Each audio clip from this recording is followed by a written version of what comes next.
দক্ষিণ চীন সাগরে সৃষ্ট সুপার টাইফুন ইয়াগি চীন, ফিলিপাইন, ভিয়েতনামে ব্যাপক ধ্বংসযজ্ঞ চালানোর পর দুর্বল হয়ে লঘুচাপ আকারে মিয়ানমারের উপর দিয়ে আসছে বঙ্গোপসাগরের উত্তর পূর্ব অংশে।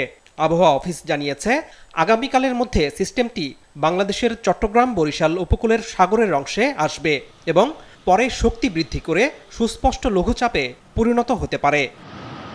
এতে করে 11, 12 ও 13 সেপ্টেম্বর এই 3 দিন চট্টগ্রাম, বরিশাল, খুলনা, সিলেট, ঢাকা, রংপুর বিভাগসহ দেশের অধিকাংশ স্থানে ভারী থেকে অতি ভারী বর্ষণ হবে। একই সময়ে ব্যাপক বৃষ্টিপাত হবে ভারতের ত্রিপুরা, আসাম, মেঘালয়ের বিভিন্ন স্থানেও। সাইক্লোনটা এখন চায়না থেকে ল্যান্ডে উঠেছে, এটা দুর্বল হয়ে যাবে, কিন্তু এর একটা সার্কুলেশন থাকবে, যেটা হচ্ছে আমরা আপার এয়ার সার্কুলেশন বা ঘূর্ণাবর্ত বলি। লো প্রেশার থেকে ওয়েল মার্ক হতে পারে, হওয়ার পর এটা যেহেতু আপনার চট্টগ্রাম, তারপরে আপনার বাংলাদেশের দক্ষিণ অঞ্চলে এটার প্রভাবটা পড়বে বেশি এবং এখানে সাগর কোস্ট মিলে এটা অবস্থান করবে। এই কারণে এটা হচ্ছে বৃষ্টির সম্ভাবনা অনেক বেড়ে যাবে। আর সেক্ষেত্রে আমরা আশা করছি যে আগামীকাল তো আপনার ধরেন 10 তারিখ, আগামীকালের হয়তো সন্ধ্যার পর থেকে অর্থাৎ 11 তারিখ থেকে এর প্রভাব শুরু হবে। আমরা আশা করছি যে এর মেইন বৃষ্টিটা হয়তো 11 তারিখের বিকেল থেকে আপনার 12-13 তারিখে দেশের অনেক জায়গায় ভারী থেকে অতি ভারী বর্ষণের সম্ভাবনা রয়েছে। চট্টগ্রাম ডিভিশন, সিলেট এবং বরিশাল এইসব জায়গাতে আপনার যে আপনার পার ডেতে আপনার 100 থেকে 200 মিলিমিটার বৃষ্টির সম্ভাবনাও রয়েছে এবং যেটা আমরা বলি অতি ভারী বর্ষণ। বিশেষ করে আমাদের পার্বত্য অঞ্চলের এটা ল্যান্ডস্লাইডের সম্ভাবনা আছে।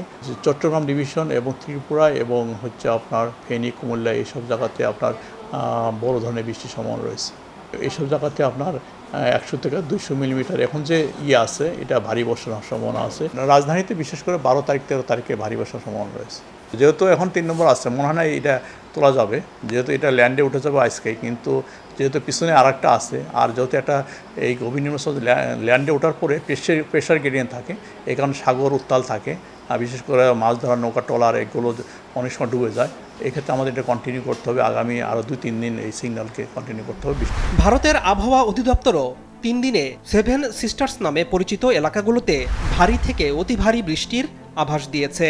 আর উজান ও বাংলাদেশের ভেতর কম সময়ে এত বৃষ্টির আভাস থাকায় ফেনী, কুমিল্লা, চট্টগ্রাম সহ দক্ষিণ পূর্ব অঞ্চলে আবারও আকস্মিক বন্যার ঝুঁকি তৈরি হয়েছে বলে জানিয়েছে বন্যা পূর্বাভাস ও সতর্কীকরণ কেন্দ্র। এখনো আমরা বন্যার যে আগের ক্ষয়ক্ষতি সেটা পুরোটা কাটিয়ে উঠতে পারিনি এবং অনেক জায়গায় আমরা বাঁধের পুনর্বাসন সঠিকভাবে সম্পন্ন করতে পারিনি। তাই এই সময়টাতে আমাদের যদি আবারও ভারী বৃষ্টিপাত হয়, সেক্ষেত্রে আমাদের নিম্নাঞ্চলে অববাহিকাতে স্বাভাবিকভাবে একটা বন্যার ঝুঁকি থাকে। তবে আমরা এই বিষয়ে আরও পর্যবেক্ষণ করছি এবং যথাসময়ে এই বিষয়ে আমরা আমাদের বার্তা প্রদান করব। সাঙ্গু, মাতামুহুরী, মুহুরী এবং গোমতী ইত্যাদি নদীগুলো মূলত হচ্ছে কি আমরা বলি আকস্মিক বন্যাপ্রবণ নদী।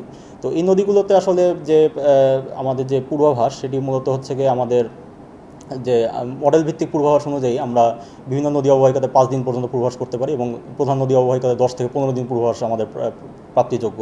কিন্তু আমাদের যে দক্ষিণ পূর্বাঞ্চলের পার্বত্য অববাহিকাতে আছে, এখানে আসলে মডেল ভিত্তিক পূর্বাভাসটি এখনও আমাদের বলি উন্নয়ন প্রক্রিয়ার মধ্যে আছে এবং এই পূর্বাভাসটি এজন্য আমরা এখনও পর্যন্ত বিশেষ করে যেহেতু এটা আকস্মিক বন্যাপ্রবণ অঞ্চল, এখানে সর্বোচ্চ 3 দিন পর্যন্ত পূর্বাভাস আমরা বলে থাকি যে এটা সবচেয়ে রিলায়েবল বা সবচেয়ে নির্ভরযোগ্য পূর্বাভাস। এরপরে পূর্বাভাসের নির্ভরযোগ্যতা আকস্মিক বন্যার ক্ষেত্রে কিছুটা কমে যায় এবং এছাড়াও আমাদের যে বিশ্ব আবহাওয়া সংস্থার যে গাইডলাইন আছে, সেটিতে সাধারণত আকস্মিক বন্যার জন্য 1 দিন পূর্বাভাসকেই সবচেয়ে বেশি নির্ভরযোগ্য পূর্বাভাস হিসেবে স্বীকৃতি দেওয়া হয়েছে। গেল মাসের 19 তারিখের পর ত্রিপুরায় অতি ভারী বৃষ্টির কারণে ফেনী, কুমিল্লা, চট্টগ্রাম সহ দক্ষিণ পূর্ব অঞ্চলে স্মরণকালের ভয়াবহ বন্যা হয়, যার ক্ষত এখনও শুকায়নি। আনোয়ার হোসেন, মাছরাঙা সংবাদ, ঢাকা।